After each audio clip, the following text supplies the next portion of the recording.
What would you do if a doctor looked you in the eyes and told you that you simply could not play, that your body had reached its limit?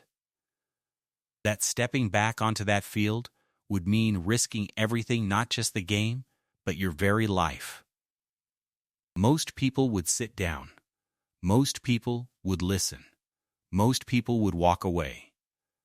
But Mickey Mantle was not most people. He was a man carved from Oklahoma clay and pure, stubborn will, a man who had been told his whole life what he could not do and spent his whole life proving every single voice wrong. The year was 1961. The New York Yankees were chasing history, and standing between one of the greatest baseball seasons ever recorded and the record books was one broken, battered, magnificent man who refused to quit. And what happened next, nobody saw coming. To understand what Mickey Mantle risked in 1961, you first have to understand who he was and what he had already survived just to stand in that batter's box. Mickey Charles Mantle was born on October 20th, 1931, in Spavinaw, Oklahoma. His father, Elvin Mutt Mantle, was a zinc and lead miner who worked underground for every dollar the family ever had. Mutt named his son after Mickey Cochran, the great catcher, because he dreamed that his boy would one day play professional baseball. From the time Mickey could walk, that dream was everything.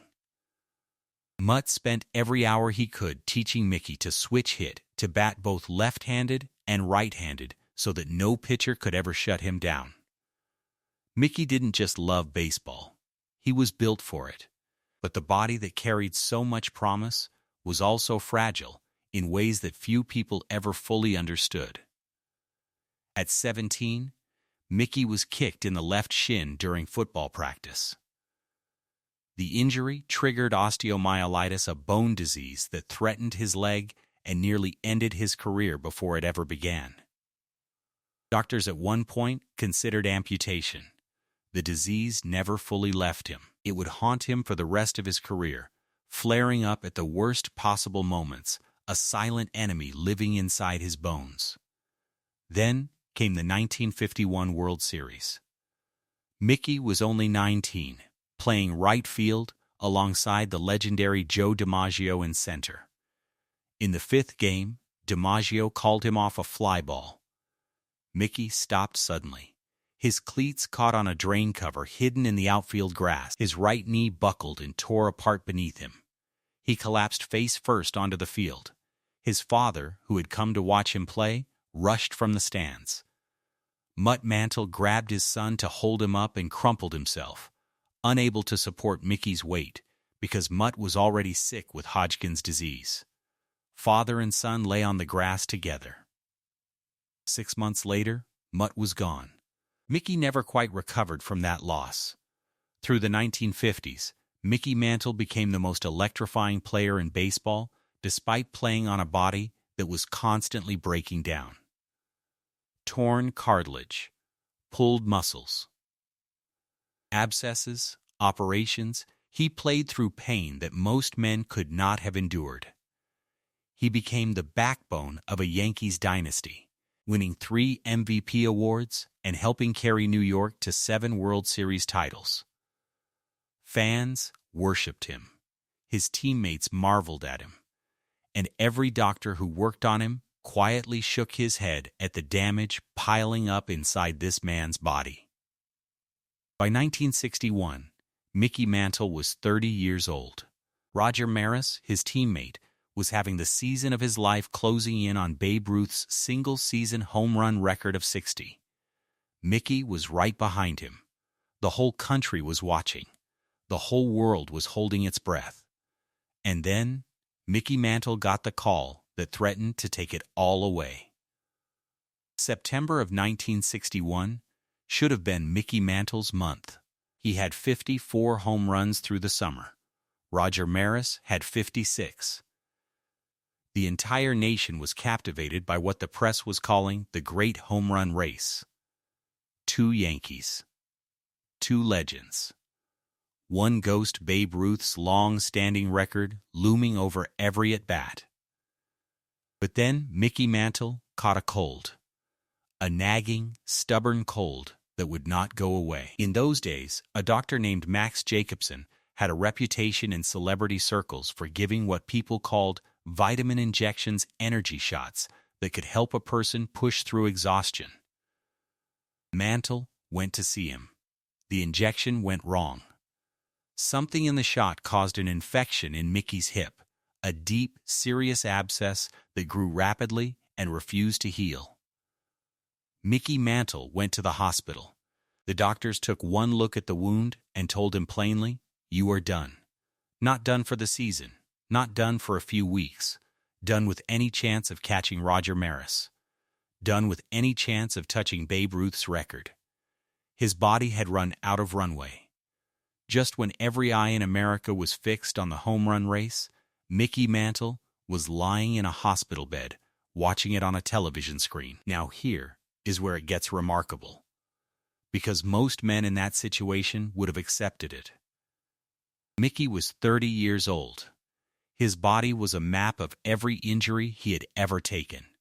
He had already proven himself beyond any reasonable doubt.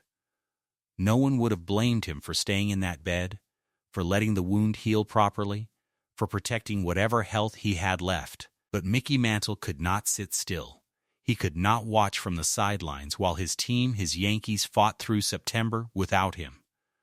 His teammates needed him. His fans needed him. And something deep inside him needed to be on that field. Against medical advice, Mickey Mantle left the hospital before the wound had fully closed. He taped himself up. He suited up. He walked back into the Yankees clubhouse and told his manager, Ralph Hoke, that he was ready to play.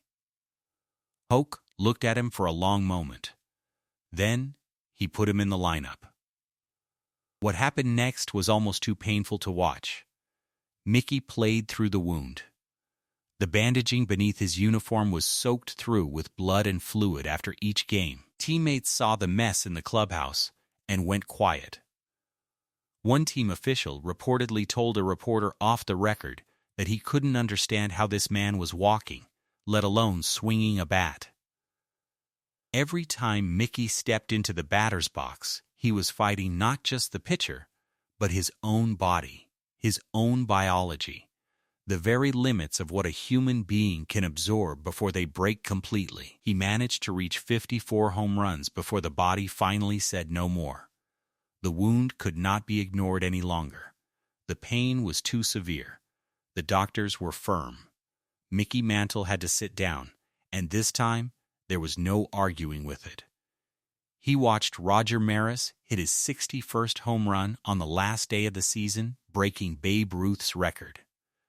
Mickey watched from the dugout, and instead of bitterness, instead of grief, those who were there that day remember Mickey leading the applause for his teammate, cheering as if it were his own record being set, shouting with joy for a man who had beaten him to the thing they both chased. People talk about Roger Maris that day. They talk about the 61st home run. What gets forgotten, what almost never gets mentioned, is that in the 4 games Mickey played after leaving that hospital, battered and bleeding and refusing to surrender, he hit 2 home runs and drove in 4 runs on a leg that doctors said should not have been carrying him across a parking lot, let alone an outfield. He didn't just play. He produced. He contributed. He helped push the Yankees through September and into the postseason with the same ferocity he had shown his entire career. But the story of what happened next in that postseason, in that clubhouse, and in the memory of every person who watched him is something that goes far deeper than any box score could ever capture. The 1961 World Series. The New York Yankees against the Cincinnati Reds. 5 games. One of the most dominant postseason performances a Yankees team had ever put together, and Mickey Mantle was barely able to walk. He dressed for the series. He taped himself up with the care of a man wrapping a broken wing and hoping it holds. His hip was still an open wound. Team doctors changed his dressings before games. Teammates watched in silence. Roger Maris, the man who had just broken Babe Ruth's record, quietly looked out for Mickey in the clubhouse, making sure he had what he needed, checking on him between innings the way a younger brother watches over the older one, who refuses to admit he's hurting. Mickey appeared in Game 2. He stepped to the plate with that wide, powerful stance, the one that had made him famous. The one that said to every pitcher on every mound, "I am not afraid of you." He wasn't supposed to be there. His doctors would have put him in a hospital gown if they could. Instead, he was wearing pinstripes. He got a hit. A meaningful hit. The kind that shifted momentum. That reminded everyone in that stadium and everyone watching on television at home exactly who Mickey Mantle was and what he represented. And when he ran the bases favoring that hip, his face tight, his jaw set like stone, nobody laughed. Nobody looked away. Every single person in that park understood they were watching something they would never see again. But it was a moment off the field, in the quiet of the Yankees locker room, that most captures who Mickey Mantle truly was in those days. It has been told and retold by teammates and coaches and writers who were there. Mickey was sitting alone on a bench after one of the games, his uniform half off, his hip wound exposed where the tape had been pulled away. A young clubhouse attendant, a teenager, barely old enough to understand what he was looking at, walked in and stopped cold. He had never seen anything like it. The wound was deep and raw, and it looked impossible that a man could play competitive baseball with something like that on his body. Mickey looked up and caught the kid staring. He didn't cover himself quickly. He didn't get angry. He just looked at the boy with those clear blue eyes and said something simple. Something that has stayed with every person who heard it for the rest of their lives. He said, "You do what you have to do. That's all. That's all." 3 words. But in those 3 words lived an entire philosophy, an entire life. A childhood spent in Oklahoma, watching his father go underground every morning to mine for money that barely covered the family's needs. A teenage year spent in a hospital bed, being told his leg might have to come off. A young man collapsing onto a World Series field alongside a father who would be dead before spring. Knee operations. Bone disease. Torn muscles. Abscesses. Years and years of playing hurt, of taping up and showing up, of refusing to let the body write the final sentence. You do what you have to do. That's all. The Yankees won the 1961 World Series in 5 games. They dismantled the Reds with the kind of collective, relentless, professional excellence that had defined New York baseball for a generation. Whitey Ford was brilliant on the mound. Roger Maris was steady in the lineup. And Mickey Mantle, a man who had no business being on that field, contributed every single run and every single moment that his broken body could produce. When the final out was recorded and the Yankees celebrated on the field, Mickey Mantle was in the middle of it. Not watching from the stands. Not lying in a hospital. Right there, in the middle of the pile, laughing and crying and holding on to his teammates the way you hold on to something you know you might someday lose. Years later, when people asked Mickey what he was proudest of in his career, the awards, the records, the championships, he would sometimes pause and go quiet. And then he would say something unexpected. He wouldn't name the Triple Crown season. He wouldn't name the World Series titles. He would talk about showing up. About the days when showing up was the hardest thing in the world. About the fact that he showed up anyway. Mickey Mantle retired in 1969. He left baseball with 536 home runs, a lifetime batting average of 298, 3 American League MVP awards, and 7 World Series championship rings. He was elected to the Hall of Fame in 1974 on the very first ballot, the highest honor the game can give. But the numbers, as staggering as they are, have never been the point of the Mickey Mantle story. The point has always been this: greatness is not the absence of pain. Greatness is what you do with pain. It is the decision you make when the doctor tells you to stop. It is the choice you make when everything inside you wants to sit down, when the world would completely understand if you stayed in that hospital bed and let someone else carry the weight. Mickey Mantle could have protected himself. He could have made the safe, logical, medically responsible decision dozens of times over the course of his career.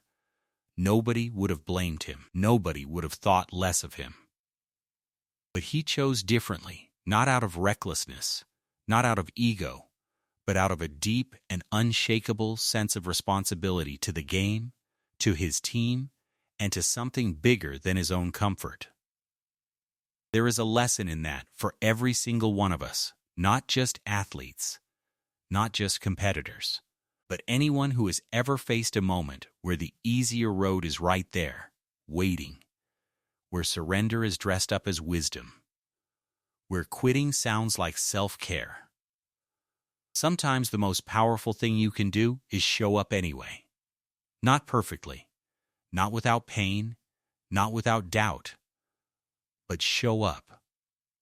Do what you have to do, and trust that the effort itself, the act of refusing to fold, is the thing that writes your story. Mickey Mantle wrote his story one at-bat at a time, one taped-up hip at a time, one you do what you have to do at a time. That is why we still talk about him today. That is why we always will.